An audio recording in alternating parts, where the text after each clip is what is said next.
बिस्मिल्लाहिर्रहमानिर्रहीम। I am professor Abid Umar from City College of Science and Commerce Multan. आज बेटा हमने टेस्ट जो है वो 5 पार्ट 1 का जो है वो डिस्कस करना है, जिसके अंदर जो चैप्टर जो इंक्लूड है वो 4, 12 और जो है बेटा वो 10 शामिल है। 10 का जो है बताता जाऊँ, ये सेकेंड हाफ जो है वो इसके अंदर जो है वो इंक्लूड होगा। चले इस टेस्ट के MCQs जो हैं वो पहले हम डिस्कस कर लेते हैं। MCQs number 1, the Golgi apparatus is absent in. देखो बेटा गोल्जी ऑपरेटस एक जो है ये मेम्ब्रेन बॉन्डेड ऑर्गेनल, ये सिंगल मेम्ब्रेन बॉन्डेड होती है ये, ठीक है ना। और आप जानते हो कि मेम्ब्रेन बॉन्डेड ऑर्गेनली सिर्फ यूकैरियोट में होते हैं, प्रोकैरियोट में नहीं होते। यीस्ट, हायर प्लांट्स और लीवर सेल ये यूकैरियोटिक सेल के एग्जांपल है, जबकि ब्लू ग्रीन एल्गी जो होती है ये प्रोकैरियोटिक सेल के एग्जांपल है। तो that's why Golgi apparatus blue green algae में एब्सेंट होगा। इस सवाल का आंसर बनेगा delta. Then MCQs number 2, the Golgi apparatus is derived from. Golgi apparatus जो है बेटा जो सेल की जितनी भी ऑर्गेनेलीज होती हैं वो एंडोप्लाज्मिक रेटिकुलम से ड्राइव्ड होती हैं। क्यों? क्योंकि उसके ऊपर राइबोसोम अटैच होता है। आप जानते हो ना, RER रफ एंडोप्लाज्मिक रेटिकुलम के ऊपर राइबोसोम होते हैं, इसलिए बहुत सारी ऑर्गेनेलीज जो हैं वो इसी से ड्राइव्ड होती हैं, ठीक है। तो इसका आंसर बनेगा alpha. Then MCQs number 3, these are commonly present in both plant and animal. देख लेते हैं। देखो बेटा सेंट्रियोल सिर्फ एनिमल में होती है, प्लांट में एब्सेंट होती है। क्लोरोप्लास्ट जो है बेटा ये प्लांट में होती है, एनिमल में एब्सेंट होते हैं। सेल वॉल प्लांट में होती है, एनिमल में एब्सेंट होते हैं। जबकि माइटोकॉन्ड्रिया प्लांट और एनिमल दोनों के अंदर जो है ये पाया जाता है। तो इसलिए इसका आंसर बनेगा delta. Then MCQs number 4, hydrophobic zone in the sandwich model of membrane lies of the plant. देखो बेटा हाइड्रोफोबिक जोन कौन सा होता है देख लेते हैं हम। अब ये देखिए ये सैंडविच मॉडल के अकॉर्डिंग डायग्राम है। अब देखिए ये जो फास्फोलिपिड के जो टेल्स होती हैं दीज आर कॉल्ड हाइड्रो, ये देखो मेंशन भी किया हुआ है, दीज आर हाइड्रोफोबिक। जबकि प्रोटीन और इसका हेड जो होता है ये हाइड्रोफिलिक पार्ट होता है, ठीक है ना। तो हाइड्रोफोबिक जोन आप देख सकते हो कि इनर साइड के अंदर जो है वो मौजूद है, ठीक है ना। तो आप लिख सकते हो बेटा इन इनर सरफेस। तो ये इनर सरफेस के ऊपर जो है बेटा ये पाया जाता है। तो डेट से इसका आंसर बनेगा चार्ली।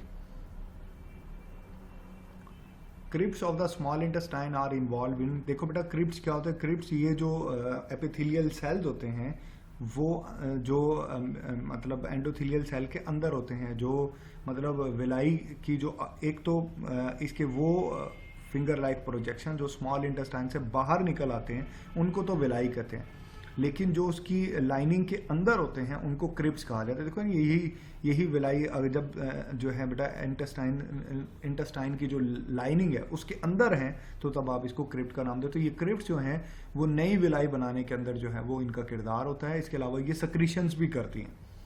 तो आप देख सकते हो फार्मिंग ऑफ न्यू सेल, बिल्कुल ये नए सेल बनाने में हेल्प करते हैं। सक्रीशन ऑफ इंटेस्टिनल जूस, बिल्कुल। और रिप्लेसमेंट ऑफ ओल्ड सेल, ये तीनों फंक्शन जो है बेटा वो इसके होते हैं, इसलिए इसका आंसर बनेगा delta. Then product form by the action of maltase. देखो बेटा माल्टेज माल्टोज के ऊपर काम करता है, और आप देख सकते हो जो माल्टोज होता है वो ग्लूकोज और ग्लूकोज से मिलकर बनता है। तो टूटेगा भी जब माल्टोज टूटेगा तो फिर ग्लूकोज ही बनेगा। तो डेट्स वाई इसका आंसर बनेगा चार्ली। ग्लूकोज और फ्रक्टोज के मिलने से बेटा सक्रोज बनता है, जबकि ये वैसे डाइसक्राइड है। ग्लूकोज और ग्लैक्टोज के मिलने से जो है बेटा लैक्टोज बनता है, माल्टोज नहीं बनता। तो इसलिए आंसर चार्ली आएगा। Ileocolic sphincter is compose. देखो बेटा ये जितने भी स्फिंक्टर्स होते हैं जो इनवॉलेंट्री नेचर के होते हैं वो सारे स्मूथ मसल्स पर मुश्तमिल होते हैं, और जो स्मूथ मसल्स होते हैं बेटे वो नॉन स्ट्राइएटेड मसल्स होते हैं, ठीक है ना। तो डेट से इसका आंसर बनेगा चार्ली। स्केलेटल मसल या कार्डियक मसल्स वो स्ट्राइएटेड मसल होते हैं, वो इसके ऑप्शन में नहीं आएगा।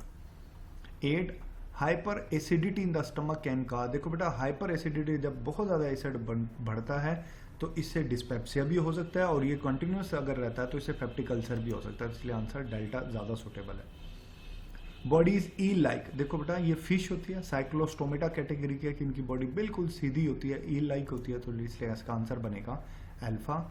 ये देखें ना ये बॉडी ईल लाइक आपको दिखाई भी दे रही है। MCQs number 10, which one of the following fish contain the lungs. Dipnoi ऐसी फिश थी बेटा जिसके अंदर लंग्स थे, यही कहा जाता है कि इससे एम्फीबियन ड्राइव्ड हुए थे। आप देखो ना ये डिप्नॉय फिश है, ये लंग्स कंटेनिंग फिश थी। तो 10 का बेटा आंसर बनेगा delta. Then last MCQs, the pre chordates is another name. देखो बेटा प्री कॉर्डेट जो है वो हेमी कॉर्डेट्स को कहा जाता है क्योंकि इसके फौरन बाद के जो है वो कॉर्डेट्स की कैटेगरी लाई करते हैं। इसमें जो है इकाइनोडर्म्स और कॉर्डेट दोनों तरह की खसूसियात जो है वो पाई जाती थी, इसलिए इनको प्री कॉर्डेट्स कहा जाता था। आंसर इसका बनेगा बीटा। यहाँ पर बेटा हमारी डिस्कशन मुकम्मल हुई। आपका कोई सवाल है तो आप कमेंट बॉक्स में ज़रूर क्वेश्चन पूछें, इंशाल्लाह I will answer. Thank you, अपना ख्याल रखिएगा, अल्लाह हाफिज़।